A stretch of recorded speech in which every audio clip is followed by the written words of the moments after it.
right, we're going to do some Killer Q on the 4th, baby.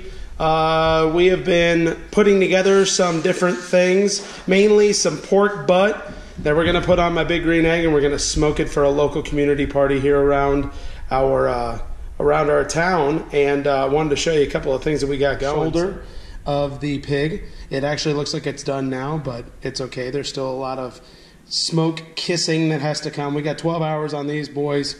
We're going to do 12 to probably 14 hours. I'll teach you in this video how we want to do the correct internal temperature, because that's the best way to do barbecue or smoke some meat, is actually to internal temperature rather than the look of it or the touch of it.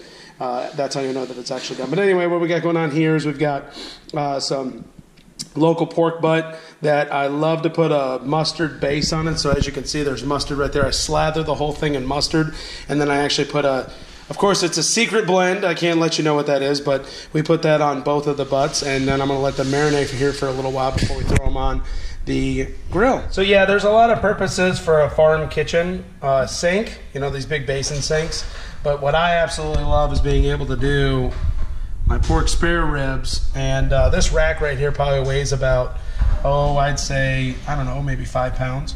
And so we'll do these as well on the smoker, but I love being able to have this farm kitchen sink. That way we can actually wash them and prep these. That way they're good to go. So when I do my pork ribs especially, there is this layer of tissue that comes back here, and it's a 50-50 on folks who like to remove this or not. Me personally, I think that my ribs come out smokier. I feel like the penetration of the smoke that I'm looking for actually gets a little bit deeper. So what I end up doing is I actually remove this. And so usually if you can get it started, there's only a little bits here and there remaining. But usually once I get this thing started, I'll actually just pull this all off. And I feel that it actually makes my ribs a lot. A nice helping of mustard all over it.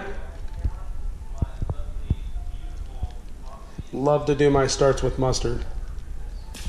And then you just got to get yourself dirty. So I take and I actually make sure that my hands are nice and clean, and I will rub this mustard all in the nooks and crannies of the meat.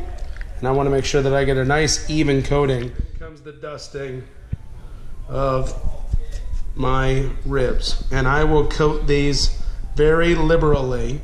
I've got a certain blend of different types of spices, some coriander, some thyme, some rosemary, of course, seasoned salt, a little bit of brown sugar, and pepper, salt, and a couple of other things in there that I don't want to tell you about. So let me show you what it looks like here in a second once we actually go ahead and cover this whole thing. So here's my finished caking of the rub on the ribs, and I like doing the mustard because it's more of a North Carolinian style of rib, but I enjoy having that mustard base to it. You don't have to do the mustard to it. You can absolutely just do straight up, prepare your ribs, put the brown sugar on it, and then just let her be. Totally all good. I just enjoy the mustard, but that's it. I leave it caked on. I don't touch it. I let it naturally penetrate into the upper layers of my meat. That way it makes a very fine crust for us when we get it out. This is the Big Green Egg model that we have. This is the XL version. You can put like 4 or 5,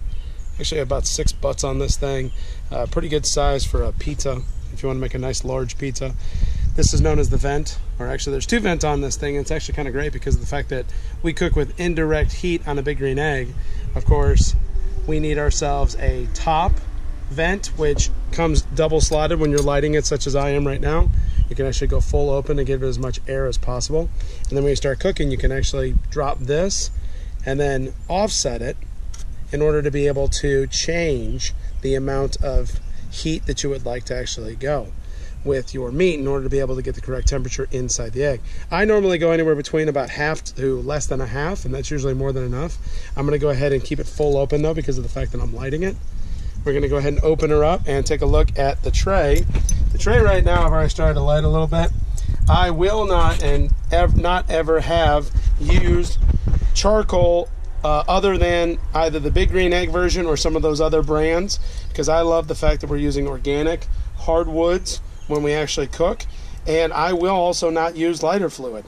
This is how we light our big green egg utilizing something like a loop lighter or something from barbecue tool. There you go. Let me just put a couple of minutes up and working at this.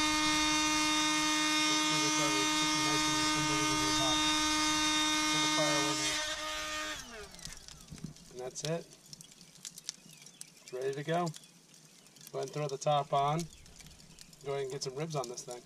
What we got going on here is a simple Ready Check smoker monitor. It actually comes with two different ways to monitor. We've got a food side and a smoker side. Smoker side is going to let us know what the temperature of the smoker is, and let's go ahead and show you what we're talking about. Alright, so there's the smoker probe right there. Right? Let me go ahead and get a good view of that. So there's the smoker probe right there, and then here's our rack of ribs, and then that is our probe for our food. And so we'll be able to actually cook this to a particular interior temperature, and that's how we know that we're done. We're not going to go by look, we're not going to go by feel, although those are good indicators. We're going to actually look at internal temperatures. Once the pork wants to be an internal temperature of at least 165, so we're going to wait for it to be like that. That's when we pull it off. We're going to rest it, and she's going to be ready to go. So we'll show you later on tonight what she looks like. We're going to do this one for a 4-hour cook to get her. So